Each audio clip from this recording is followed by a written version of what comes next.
입니다. 하나님께 감사드립니다. 네, 주님의 귀한 말씀을 봉독해 주셔서 감사합니다.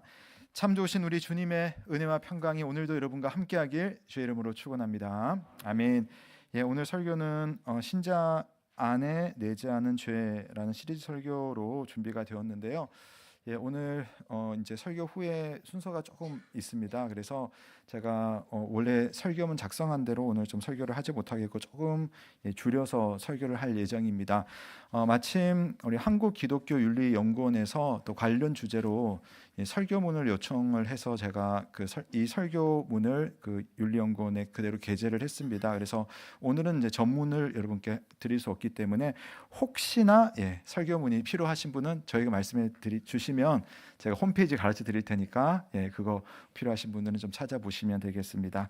자, 한번 말씀을 듣겠습니다. 여러분 그 영화로도 유명하고 사실은 소설이 아주 유명한 원작인데요. 톨킨의 판타지 소설입니다. 반지의 제왕 여러분 혹시 아십니까? 조금 연령대가 낮으신 분들은 잘 아실 겁니다. 거기 보면은 골룸이라고 하는 아주 특이한 인물이 등장을 합니다. 원래 스미골이라고 하는 평범한 호빗 종족의 한 사람이었거든요. 그런데 이 영화의 주제인데 절대 반지라고 하는 반지를 발견한 이후에 괴물처럼 변해요. 얼굴도 저렇게 변하게 되고 친구를 죽이고 자기만의 세상에 갇혀가지고 아주 끔찍한 모습으로 삶으로 변해버립니다. 이 절대 반지를 끼면 아무도 이 사람을 발견하지를 못합니다. 투명하게 돼버리거든요. 그러니까 그 절대 반지를 끼고서 그 힘으로 악한 일을 일삼다가 이게 생각과 삶이 상당히 이상이 왜곡되고 고립된 삶을 살게 됩니다. 그러다가 점점 이 절대 반지에 대해서 병적인 집착을 하게 되는데 나중에는 자기가 절대 반지를 소유하는 것이 아니라 절대 반지가 골룸을 소유하게 되는 그런 역전 현상이 일어납니다. 그래서 골룸은 죽는 순간까지 그러니까 유명한 대사인데요. My precious 이러면서 절대 반지 그 나의 보물이라고 하면서 애지중지를 합니다. 그런데 이 절대 반지의 힘은 골룸의 인생을 오히려 비참한 괴물로 전락시키고 맙니다. 이런 유명한 말이 있어요. 그대가 오랫동안 시면을 들여다볼 때 시면 역시 그대를 들여다본다. 니체가 한 말입니다. 니체는 괴물과 싸우려는 사람은 괴물이 되지 않도록 조심하라. 그런 유명한 말도 남겼거든요. 처음에는 내가 시면을 보고 있어요. 분명히 내가 보고 있습니다. 근데 시간이 지나다 보면 그 시면이라고 하는 것은 오히려 나를 들여다보고 어느 순간 그 시면이 내게 영향을 미치는, 여러분 깜깜한 밤 이렇게 보고 있다 보면은 어둠을 보다 보면 왠지 여러분 섬찟해질 때 그런 때 있지 않습니까? 그런 영향을 받는 겁니다. 시간이 지나면서 내가 들여다보던 그 시면이 어느 순간 나를 바라보면서 영향을 미치는 그런 순간들이 온다는 겁니다. 오늘 살펴보고자 하는 주제가 바로 이런 시면과 상당히 비슷한 바로 중독이라는 주제입니다. 중독. 분명히 내가 선택을 해서 내가 이걸 해요. 그런데 어느 순간 마치 절대 반지처럼 그 주도권이 내가 했던 그것에 빼앗겨 버리는, 그래서 삶이 뒤바뀌어 버리고 내가 통제받는 그런 삶을 살게 되는 겁니다. 그게 중독입니다. 오늘 읽은 로마서 말씀에 보면 바울이 내면의 깊은 곳에서부터 아주 처절한 고백을 합니다. 원함은 내게 있으나 선을 행하는 것은 없느니라. 내가 원하지 아니하는 바 악을 행하는도다. 바울은 자신 안에서 두 힘이 지금 충돌하고 있다고 이렇게 고백을 합니다. 선을 원하지만 죄라는 강력한 법이 자꾸만 끌어당기는 겁니다. 이거 하면 안 된다는 것을 나중에는 알게 되었는데 하지 않겠다고 결심도 하는데 결국은 다시 그것을 하고 있는 자기 자신을 발견하는 겁니다. 이게 죄의 성격이고 우리가 아마 다들 경험해 보신 일일 겁니다. 신자 안에 내지 않은 죄는 신자의 선한 마음을 거슬러서 방향을 틀어버리는 겁니다. 중독의 힘도 이와 같아요. 바울의 고백은 마치 끊고 싶어도 끊을 수가 없는 중독의 늪에 빠진 그런 사람들의 심정을 대변하는 것이 아닐까 싶을 만큼 그렇게 표현들이 되어 있습니다. 여러분 중독이 뭔가요? 중독이란 어떤 물질이나 행동 또는 태도에 습관적이나 강박적으로 몰입해서 통제를 잃고 그래서 자신에게 타인에게 해로운 영향을 끼치는 상태를 일러서 중독이라고 합니다. 뭐 잘 아시겠지만 술이나 약물 같은 어떤 특정 물질이나 또는 도박이나 게임이나 또 스마트폰이나 심지어는 여러분의 직업, 여러분의 일 자체도 때로는 내가 통제할 수 없을 정도로 강박적으로 추구하는 그런 경향들도 생길 수가 있습니다. 그로 인해서 부정적인 결과가 초래되지만 그걸 벗어나지 못하고 반복하게 함으로써 내 삶이 좀 상당히 어려워지는 그게 바로 중독인 것이죠. 과학은 중독이 이 뇌의 보상 시스템을 변화시키고 또 뇌 구조에도 영향을 미쳐서 이걸 벗어나지 못하도록 만든다고 그렇게 해석을 하더라고요. 또 영적으로 보자면 중독은 하나님이 만드신 피조 세계의 일부거든요. 그 일부를 자기의 욕구를 충족할 대상으로 삼다가 그걸 추구하는데 추구하면 추구할수록 그것을 의지하다가 그것에 삶을 맡기게 되고 점점 자기 자신의 주도권을 잃어버리게 되는 이 영적인 행위가 바로 중독입니다. 이와 같은 상태를 바울은 뭐라고 표현하냐면은 죄의 종이라고 말하는 것이 아닐까 저는 생각을 합니다. 그리고 읽은 본문은 아니지만 한번 보세요. 너희 자신을 종으로 내주어 누구에게 순종하든지 그 순종하는 자의 종이 되는 줄을 너희가 알지 못하느냐. 그것이 내가 주인이라고 생각했는데 하다 보면 어느새 내가 그것의 종이 되어 있는 겁니다. 이 말씀은 나는 오늘 내 삶의 주인으로서 살고 있는가에 대한 근본적인 질문을 던져줍니다. 우리를 만드신 하나님이 아닌 다른 어떤 것에 우리의 삶의 중심을 두고 거기에 끊임없이 매달리기 시작하면 그 집착을 넘어서 나중에는 결국 그것의 종이 되기가 참 쉽습니다. 칼빈 신학대학원의 총장이었던 코넬리우스 플랭팅가라고 하는 분이 중독에 대해서 재밌는 그런 평가를 하는데요. 시작이 어떻든 중독은 결국 고통으로 집중되고 그 고통을 경감시켜 줄 매개물을 찾는 자멸적인 선택으로 이어진다. 사실상 고통을 초래한 바로 그것으로 고통을 치료하려 하는 게 중독자가 덫에 걸리는 전형적인 메커니즘이다. 중독을 보십시오, 여러분. 중독하는 그걸 가지고 여러분 마음을 해소하려고 하는 거거든요. 근데 그 해소하려고 하는 그게 사실은 나를 계속 중독의 늪으로 빠뜨리는 문제 덩어리인데 그 문제를 가지고 문제를 해결하려고 하는 참 기이한 현상이 중독자의 삶 속에 나타나는 겁니다. 처음에는 내 허전한 마음을 채워줄 보조물이었어요. 근데 어느새 그 보조물이 나를 고통으로 인도하는 또 다른 매개물이 되어 있는 겁니다. 그러다가 삶의 주도권을 빼앗기는 영적 노예 상태, 이게 중독입니다. 오락실이 한참 유행했던 시절 한 30년, 40년 전이었는데요. 그때 저는 초등학생이었거든요. 40년 전에. 저는 한 게임 캐릭터에 아주 깊이 빠져 있었습니다. 장풍을 쓰고 막 3단 돌려차기를 하고 이 정도 하면 우리 남자분들 아시는 분 계실 겁니다. 그 남자가 어찌나 멋졌든지 저는 잠자는 시간을 제외하고 정말 그 사람을 항상 머릿속에 떠올렸던 때가 있었습니다. 밥을 먹을 때도 학교 수업 중에도 그 사람을 만날 생각뿐이었습니다. 그래서 학교를 딱 마치면 반드시 오락실로 달려갔습니다. 그러다가 돈이 떨어지면 아시죠? 돈을 구할 궁리를 하게 되고 또 경험해 보신 우리 어머님들 계시겠지만 엄마 지갑에 몰래 손을 대었던 적도 있었습니다. 또 다 탕진을 하고 나서 집에 돌아오면 이불 위에 눕습니다. 누우면 여러분 어떻게 됩니까? 천장에 그 사람이 막 날아다니고 있어요. 지금 생각해 보니까 일종의 중독 상태였던 것 같습니다. 그 당시 제 일상의 주인은 류라고 하는 이름을 가진 그 게임 속의 캐릭터였습니다. 감사하게도 어머니께서 해초리 세례로 저를 구출해 주셨습니다. 그러지 않았었으면 제가 또 얼마나 빠졌을지 모르겠는데요. 어린 시절에 뭐 애교 같은 이야기일지 몰라도 여러분 성인이 된 지금도 저의 주변이나 여러분의 주변에는 내 삶 전체를 사로잡아서 무너뜨릴 수 있는 그런 중독의 요소들이 있습니다. 그 요소들이 우리 안에 있는 죄성들을 만나게 되면 영적이고 화학적인 반응을 불러일으킵니다. 예, 저는 주식이 나쁘지 않다고 생각하고 우리 자본주의 사회에서 꼭 필요하고 여러분 뭐 하시는 것 저도 권하고 싶습니다. 근데 여러분 이게 중독이 되면요, 하루 종일 내 삶 속에 주식 그래프만 여러분 컴퓨터 모니터를 보고 일하는 중에도 여러분 그 그래프만 여러분 눈 속에 보이지 않습니까?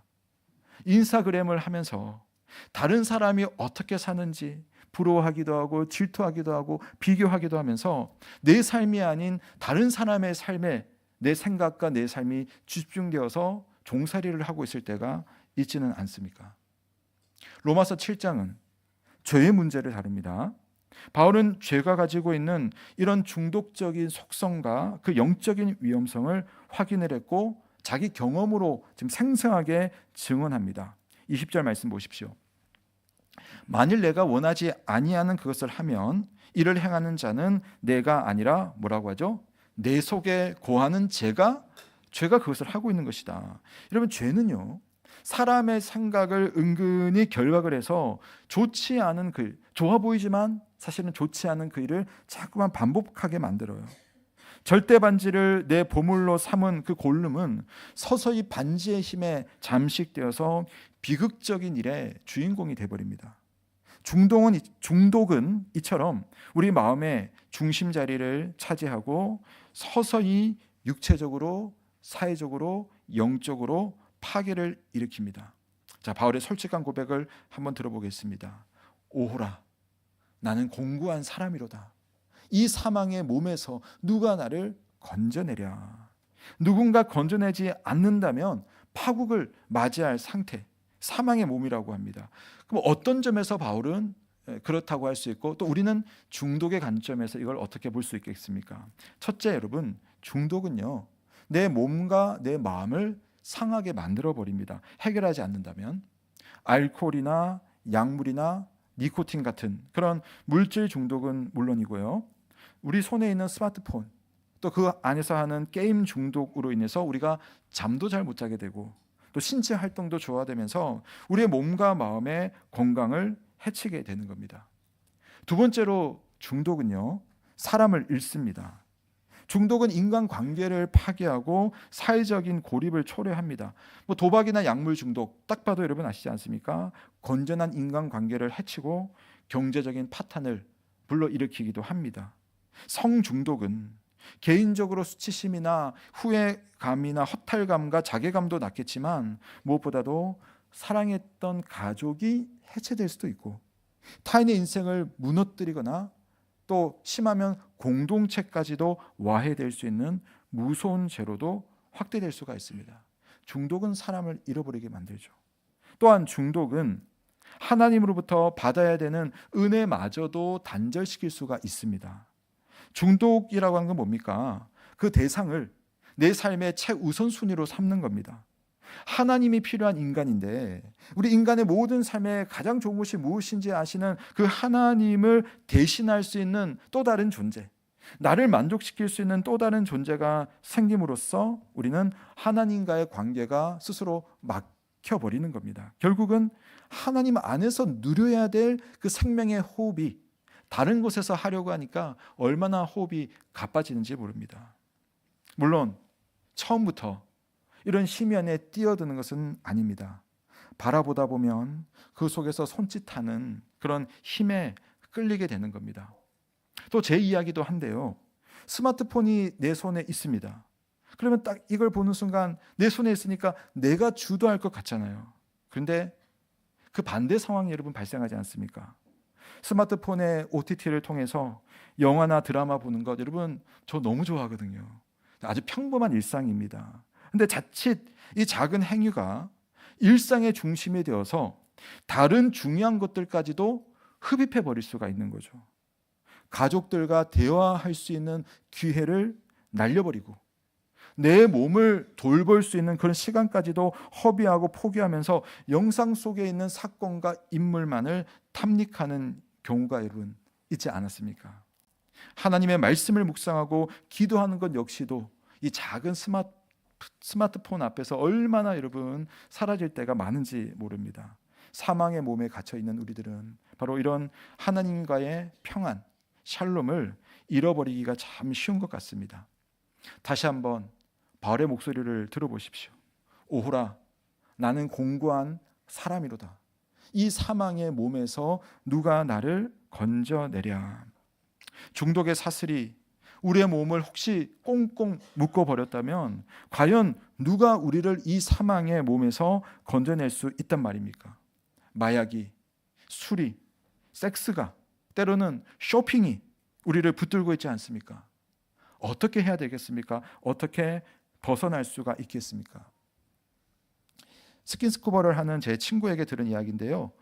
동해 바다를 갔더니 동해 바다는 물이 참 차갑고 푸르다고 합니다. 근데 깊이 들어가다 보면 어느 순간 보면 새파란 어둠에 둘러싸여서 얼마나 깊이 들어갔는지 모르겠고 나중에는 내가 위에 있는지 아래에 있는지 방향을 잘 구분하지 못하는 그런 순간들이 경험을 해봤답니다.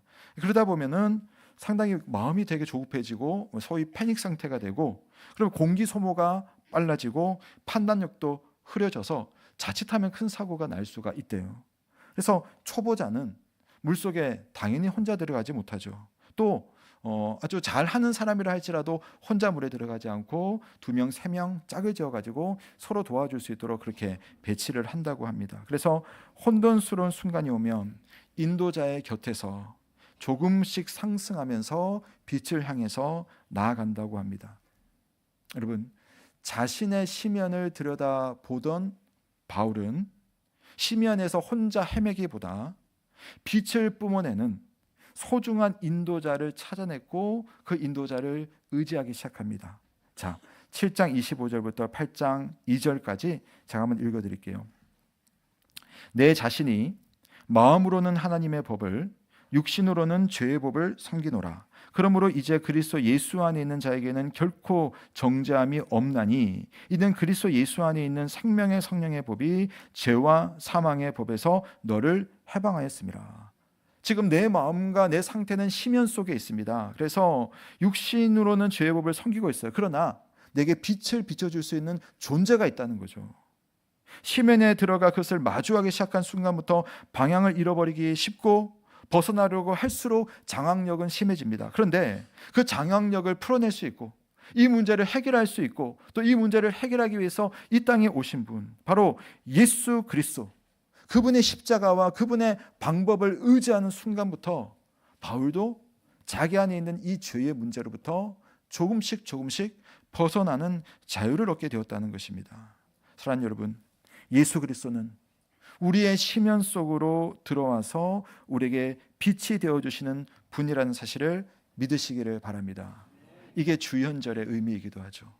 빛으로 오신 그분이 우리에게 우리 삶 속에 나타났다. 그분을 바라보는 그 절기가 바로 주현절입니다. 그렇다면 주님이 우리에게 빛을 비춰주실 때 어떤 식으로 우리는 중독의 문제를 좀 원론적이지만 해결해 나갈 수 있을까? 한번 간단하게 한번 살펴보겠습니다. 먼저 여러분, 자기의 상태를 하나님 앞에서 인정하시고 하나님께 고백하시기를 바랍니다. 여러분, 중독은 이건 내가 질병이구나. 물론 질병이죠. 그러나 질병이라고 뭐 어쩔 수 없어 회피하거나 또는 이건 내가 그냥 약점이야 라고 치부하고서 자책하기보다는 여러분 이것을 하나님 앞에서의 우리 속에 있는 죄의 문제를 여러분 인식하시고 회개를 하는 겁니다. 예수 그리스도의 십자가는 그리고 용서는 무한하시거든요. 주님의 치유와 주님의 손길이 완전하다는 사실을 잊지 마시고 내 문제가 조금이라도 보여질 때 이것을 그대로 가져가셔서 주님의 십자가 앞에서 인정하시고 고백하시고 용서받으시며 해결의 기회를 삼으시는 여러분 되시길 바랍니다. 두 번째로, 그런 문제들이 점점 내 안에 부각될 때에 이 문제를 여러분 혼자만 가지고 계시지 않으시고 믿음의 동역자들과 나누고 또 기도를 부탁하시고 함께 기도하셔야 됩니다. 하나님께서 우리를 주님의 몸으로 불러주신 이유가 뭘까요? 왜 하필 우리를 온세로 교회의 교인 중에 한 사람으로 부르셨습니까?